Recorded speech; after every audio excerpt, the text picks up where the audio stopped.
Josef Rychtář opět stanul před soudem, kde se řešilo napadení manželky Dariny a vniknutí do domu Zdeňka Macury. Soudní jednání se opět neobešlo bez emocí. Vy na mě vůbec nemluvte, vy týraná ženo, dejte mi pokoj, jděte, víte co, jděte do týraná ženo, dejte mi pokoj.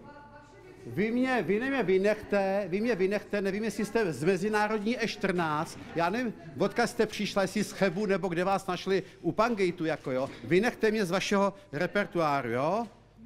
Možná, že jste někde tamhle chodila, já nevím, jo?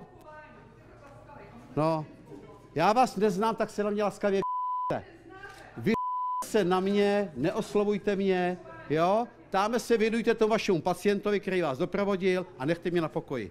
Uráží vás třeba to, co teďka o vás říkal pan Rychtář? Já bych řekla, že jo, ale já bych řekla, že všechny ženský uráží ty, co jsou týraný. Čekala jste takovýto výpad od něj? Jako kdyby se tomu vysmíval. Já si myslím, že to je dost velká problematika.